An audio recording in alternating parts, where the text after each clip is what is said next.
நாகாலாந்து ஆளுநர் புருஷோத்தமன் அவரோட பதவியை ராஜினாமா செஞ்சிருக்காரு. நேற்று இரவு புதுச்சேரி ஆளுநர் வீரேந்திர கட்டாரியா அந்த பதவியிலிருந்து நீக்கம் செய்யப்பட்டிருக்கார். கவர்னர்கள் ராஜினாமா செய்வதும் கவர்னர் இடமாற்றம் செய்யப்படுவதும் புதிய அரசு வந்த பிறகு தொடர்ந்து நடந்து கொண்டே இருக்கிறது என்ற செய்தி எல்லாம் உள்ளடக்கி இன்னைக்கு பத்திரிகையில் செய்தி வந்திருக்கு. நம்ம அதை பற்றி பேசலாம். பிரதமராக பதவியேற்றவுடன் நரேந்திர மோடியினுடைய அந்த முதல் உரையில் ஐக்கிய முற்போக்கு கூட்டணி அரசினுடைய பழைய திட்டங்கள் அதே பெயர்லேயே தொடரும், அது எந்த கட்டத்திலும் தடுக்கப்படாது, மாற்றப்படாது அப்படின்னு சொன்னார்.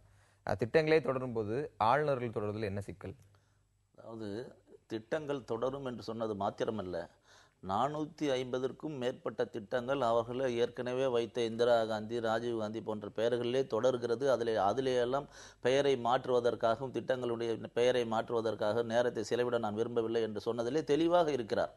அதோடு இல்லை, முந்தைய அரசு 2004 எங்களுடைய அரசு இழந்தபொழுது, வாஜ்பாயுடைய அரசு இழந்தபொழுது எங்களால் நியமிக்கப்பட்ட ஆளுநர்கள் ராமராவ் என்பவர் எங்களுடைய கட்சியினுடைய மூத்த தலைவராக இருந்து வடகிழக்கு மாநிலங்களின் கவர்னராக இருந்தவர். 12 மணிக்கு செய்தி தெளிந்த உடனே 12:50க்கு அவருடைய பெட்டி படுக்கை எடுத்துக்கொண்டு ராஜினாமா கடிதத்தை கொடுத்து விட்டு வந்துவிட்டார். ஏனென்றால் அவர் இது அரசியல்வாதியாக இருந்தவர் தான் ஜனாதிபதி கவர்னராக நியமிக்கப்பட்டிருக்கிறார் என்பது அனைவருக்கும் தெரிந்த விஷயம்தான். ஆனால் அதையும் மீறி அடுத்த வந்த ஒரே வாரத்தில் விஷ்ணுகாந்த் சாஸ்திரி என்ப உட்பட 4 மாநில கவர்னர்களை அதிரடியாக நீக்கம் செய்தது முந்தைய சோனியா காந்தி தலைமையிலான மன்மோகன் சிங் அரசு. ஆனால் இன்றைக்கு நாம் யாரும் நீக்கம் செய்யல. துணைநிலை ஆளுநர் நேற்றைக்கு கூட பதவி விலகும்படி கேட்டுக்கொண்டிருக்கிறார் ஜனாதிபதியால்.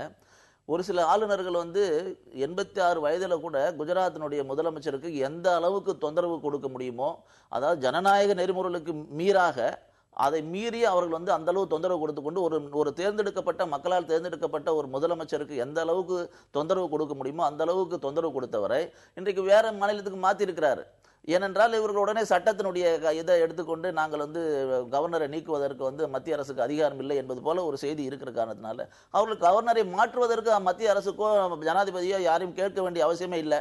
இன்றைக்கு கூட அந்த நாகாலாந்தினுடைய கவர்னர் புருஷோத்தமன் என்ன சொல்றாரு, நான் நாளையிலிருந்து காங்கிரஸ் கட்சியினுடைய தொண்டனாக மீண்டும் அரசியலில் ஈடுபடுவேன் என்று சொல்கிறார். அதுல இவரை மாற்றியதில் எந்த தவறு இருக்க முடியும்?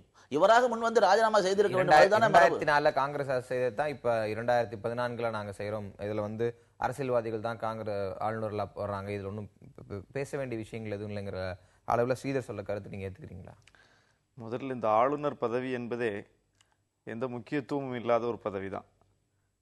தங்கள் கட்சியில் நாடாளுமன்ற உறுப்பினராக, அமைச்சராக வாய்ப்பு வழங்க முடியாத மூத்தவர்களுக்கு ஆளும் கட்சி செய்கிற மரியாதை என்ற அளவில் தான் அது சுருங்கி நிற்கிறது. மற்றபடி அதற்கு எந்த முக்கியத்துவமும் இல்லை. ஆனால் தோழர் வாக்குமூலமே கொடுத்து விட்டார், காங்கிரஸ் செய்வதைத்தான் நாங்களும் செய்கிறோம். 2004 அவர்கள் செய்தார்கள், 2014 நாங்கள் செய்கிறோம். முன்மாதிரியாக நடந்தோம், அப்படி நடக்கவில்லை. அந்த மரபை அவர் மீறி விட்டார்கள் என்று சொல்கிறேன். இன்னைக்கு அந்த அவர்களுடைய ஸ்டேட்மெண்ட்ஸ் எல்லாம் தெளிவா இருக்குது. நீங்க நீக்க முடியாது என்பது உண்மைதான். ஆனால் அந்த நிர்பந்தத்தை கொடுத்து அவர்களே ராஜினாமா செய்துவிட்டு போகுங்கிற நெருக்கடியை இவர்கள் கொடுக்கிறார்கள். அதுதான் அங்க கவனிக்க வேண்டியது. இவர்கள் கவர்னர் விஷயத்துல இப்படி நடக்கிறது ஒன்றும் பெரிய வியப்பில்லை.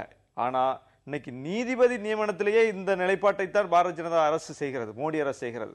உச்ச நீதிமன்றம் நீதிபதிகளை பரிந்துரைக்கிற குழு ஒரு பரிந்துரைத்து அனுப்புகிற பட்டியலை நிராகரித்து விட்டு, அதுதான் சொல்றேன். அதுக்குள்ள நான் அப்போ ஒரு நீதிமன்ற அமைப்புக்குள்ளேயே தங்களுடைய தலையீடை செய்கிற இந்த அரசு, வெளிப்படையாக செய்கிற அரசு, ஆளுநர் விஷயத்துல பெரிய வியப்பான விஷயமே கிடையாது. இந்த விஷயத்துல கொலாஜியம் சம்பந்தப்பட்ட விஷயத்துல நாங்கள் தலையிடவில்லை என்று ரவிசங்கர் நேரடியாக சொல்லியிருக்கிறார். அது ஒரு தனி விவாதம். ஆகையினால அதே தனி விவாதம். கவர்னர் பதவியே தேவையில்லை என்று சொல்வது ஏற்றுக்கொள்ள முடியாது. குஜராத்தில் இருந்த ஆளுநர் குஜராத் முதலமைச்சருக்கு அப்போது பல்வேறு நெருக்கடி கொடுத்தார். இந்த மாதிரி விஷயங்கள் நீங்க சொல்லும் போது ஒரு விஷயம் புரிஞ்சுக்க முடியுது. அதாவது காங்கிரஸ் அரசால் நியமிக்கப்பட்டவர்கள் பெரும்பாலும் காங்கிரஸ் சேர்ந்தவர்களா இருக்கிறாங்க, இவங்க நீக்கல் என்ன தவறு இருக்குன்னு. ஆனா இன்றைக்கு இருக்கக்கூடிய குடியரசுத் தலைவரே மூத்த காங்கிரஸ் தலைவர் தான். அதுதான் இல்ல அப்ப உங்களோட நிலைப்பாடு அது வரைக்கும் போவதற்கான வாய்ப்பு. நான் என்ன சொல்றேன், கவர்னரே வேண்டான்னு சொல்றாரு. கவர்னர் சொல்லல, அதாவது முக்கியத்துவம் இல்லாமல் ஆக்கி வைத்திருக்கிறார்கள். ஒரு சட்ட சிக்கல் வருகிறது, மாநில அரசுக்கும் மத்திய அரசுக்கும் ஒரு பாலமாக இருக்கிறார். மாநில அரசுகளே தீர்க்க முடியாத அளவில் ஒரு பிரச்சனை வரும்போது அதை தீர்ப்பதற்கான முயற்சி எடுப்பவர் கவர்னர் தான். ஆகையினால கவர்னர் பதவியே தேவையில்லை என்பதோ அந்த கவர்னர் பதவியுடைய மாண்பை குறைப்பதோ அல்லது நம்மளுடைய நோக்கம் அல்ல. ஏற்கனவே இருந்த நடைமுறைகள் ஒரு மரபு பின்பற்றப்பட்டிருக்கிறது. பரத்வாஜ் என்ற ஒரு கவர்னர் கர்நாடகாவில் அவர் எவ்வளவு தூரம் எடியூரப்பா அவர்களுக்கும் மற்றவர்களுக்கும் எவ்வளவு தூரம் அவர் ஒரு மாவட்டத்தினுடைய கட்சியினுடைய பிரதிநிதி மாதிரி ஆளுங்க, அது மத்திய காங்கிரஸ் கட்சியினுடைய நேரடி பிரதிநிதியாக அவர் ஆளுங்கட்சியினுடைய பிரதிநிதி மாதிரி இருந்தது தவறு என்று சொல்றேன். மக்கள் நலனுக்காக பாடுபட்டிருந்தாலும் நிச்சயமாக தவறு இல்லை. ஆளுநர்கள் ராஜினாமாவுக்கும் ஆளுநர்கள் ராஜினாமா செய்ய சொல்லி அரசு சொல்வதற்கும் காரணம் அவர்கள் காங்கிரஸால் நியமிக்கப்பட்ட காங்கிரஸ்காரர்கள் தான் எடுத்துக்கலாம். அவர்களுடைய போக்கு, அவர்கள் அந்த மாநிலத்தினுடைய ஒட்டுமொத்த மக்களுக்கும் பொதுவானவர்கள், அந்த அரசுக்கும் மத்திய அரசிற்கும் பாலமாக நின்று செயல்படுபவர்கள், வழிகாட்டுபவர்கள் என்ற மரபை மீறி அவர்கள் நடக்கும்போது அவர்களை மாற்றுவதில் தவறில்லை என்பதுதான். மரபை மீறி நடவடிக்கைகளை தவறில்லைன்னு அவர் சொல்றதுல ஒரு நியாயம் இருக்கு. மிக வெளிப்படையான அரசியல். தங்கள் கட்சி ஆட்சி செய்கிறது, அந்த ஆட்சிக்கு காங்கிரஸ் கட்சியால் நியமிக்கப்பட்ட, காங்கிரஸ் ஆட்சியால் நியமிக்கப்பட்ட கவர்னர்கள் இடையூறாக இருக்கிறார்கள். இதுதான் பிரச்சனை, வெளிப்படையான விஷயம் இது. அதனால் இவர்களுடைய கட்சியை சார்ந்த மூத்தவர்களை இன்றைக்கு ஆளுநர்களாக நியமிக்க போகிறார்கள்.